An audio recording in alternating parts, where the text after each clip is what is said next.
Почитувани колеги, почитувани граѓани, почитувани медиуми, го поднесовме овој амандман со една цел, покрај тоа што бараме продолжување на мерките од 4 месеци, ја менуваме условно кажано квалификацијата од 4 месеци на додека трае кризната состојба од неколку мотиви.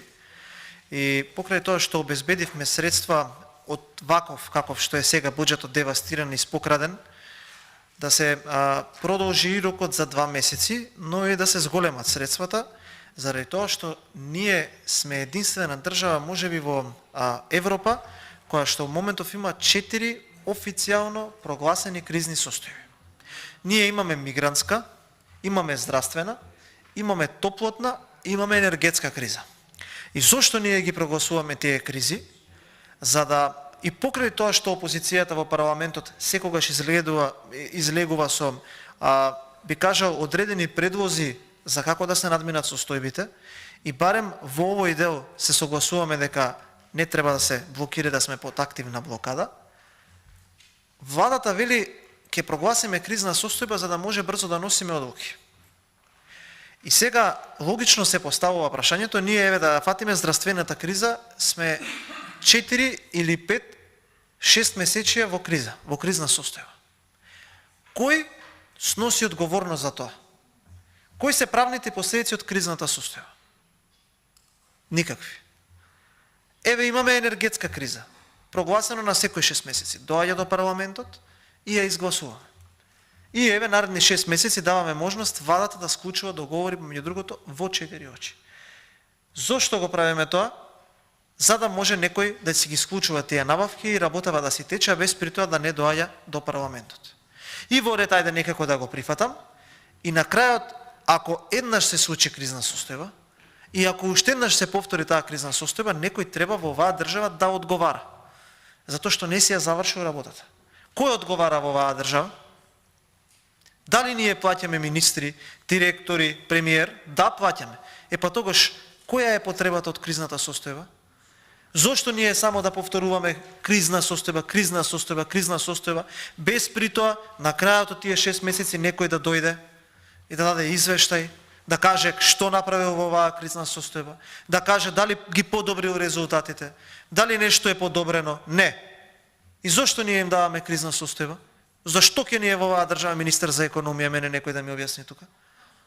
Зашто ќе ни е на нас министер за здравство, кога сме само од една во друга кризна состојба? Зошто ние да ги врзуваме мерките да бидат 4 месеци краткорочни? Не. Ајде ако правиме кризна состојба, прво нека има одговорност, второ нека има фискални импликации. Па нели кризата трае додека е таа кризна состојба? Како сега, на кого му текна 4 месеци? Зошто 4 месеци?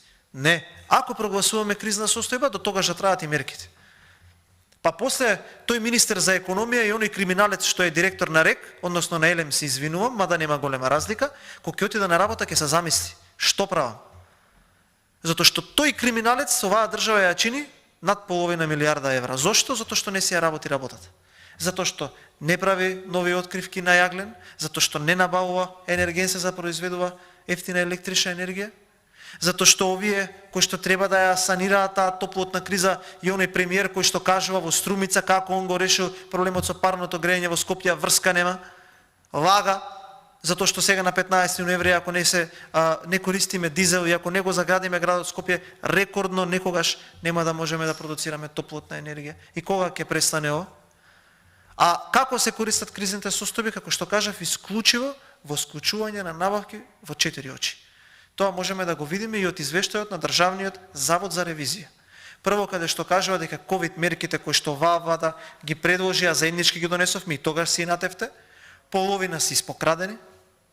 Од тие мерки се купувале и службени возила.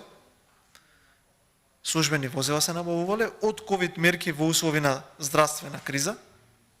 И дека 80% од договорите склучени во 4 очи во оваа држава се склучени со ЕЛЕМ во услови на енергетска криза.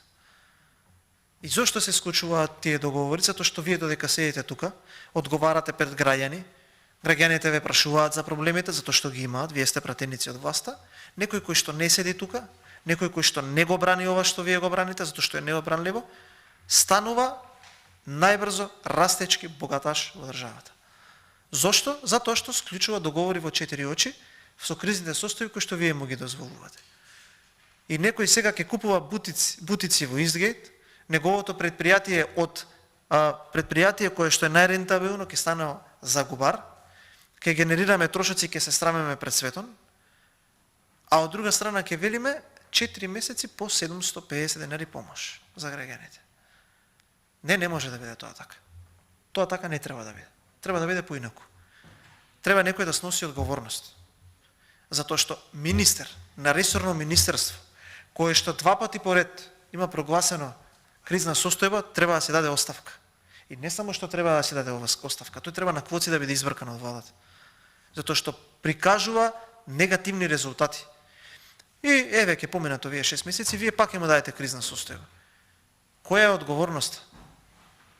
Не може вака повеќе.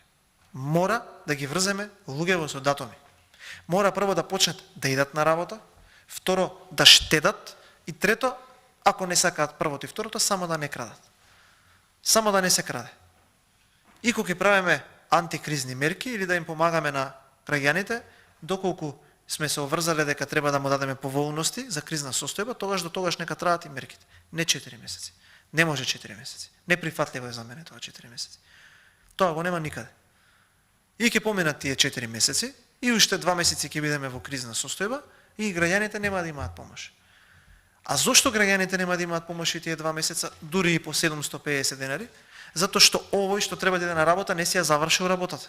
Затоа што не успеал да направи ништо за топлотната и енергетската криза. Ништо. Ајде да ќе речеме здравствената криза, ковид има едно, друго, трето, еве сега не е толку силен бранот, ма едно време беше.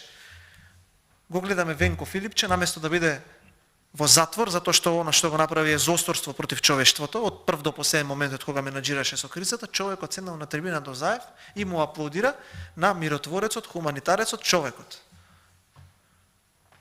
Тоа треба да престане. Тоа треба да престане. И еве го преонниот начин како граѓаните да не бидат оштетени. А дека некој ќе продолжи да ги троши државните ресурси и без при тоа да сноси одговорност, тоа така нема да биде. Тоа така нема да биде. И за да не биде после некој не му кажал на некого, некој нема да отвори истрага, за свеки има истрага, за секој еден денар потрошен наредни пари. За секој еден денар. Ама тоа нема да биде како тоа што го правите вие. А знаете која ќе биде разликата? Затоа што тоа што ќе дое правдата нема да се тргува со човечки судбини. Нема да се забораваат луѓе во притвор. Тогаш секој кој што украл од народот, а многу ги има во вашите редови, тогаш ќе одговараат сите до еден. И ќе поставиме пример. Не само за тие во вашите редови, туку за сите до еден. За сите до еден. Дека еднаш за секогаш во оваа држава треба да се постави правило на лична одговорност.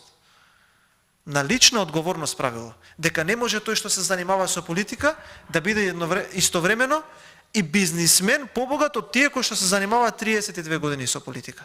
И ние да ги амнестираме од одговорност. 4 месеца. Ако треба и ќе работиме до 2 сабајле. Ако треба до 2 сабајле ќе работиме. Гајле ми е за нивната трибина. Тука се збори за народот. Гајле ми е кој каква трибина има и кај треба да биде. Тука зборуваме за помош на граѓаните, да не биде 750 денари, да не биде 1500 денари, да не биде толку колку што ние мислиме дека треба. Туку толку колку што трае кризната состојба. Па наредниот пат кога ќе дое министерот за финансии тука, кога ќе ве слушне дека треба да се усвои кризна состојба и притоа да им се помага на граѓаните, тогаш ќе се замисли. Тек тогаш може ќе натераме некого, па дури ако доаѓа од зелените, дури ако доаѓа од партијата на неказнивите, да сноси одговорност, а не да се смее наоколу низ ходниците, да дава изјави како да дошол само што влегол во зградата за Министерството за економија, туку треба да сноси одговорност. Треба еднаш за секогаш во оваа држава да има одговорност. А одговорност ќе има само ако ние како пратеници тука наметнеме инструменти. Затоа не се граѓаните криви за неспособноста на функционерите од власта, тука треба да се направи, да се смени таа формулација и кога ќе носиме антикризни мерки да не важат 3, 4, 1, 5 месеци, туку да важат додека има официјално прогласена кризна состојба на територија на државата. Тоа е предлог кој што е разумен, предлог кој што треба да биде прифатен, особено ако има и финансиска конструкција за истиот. Благодарам.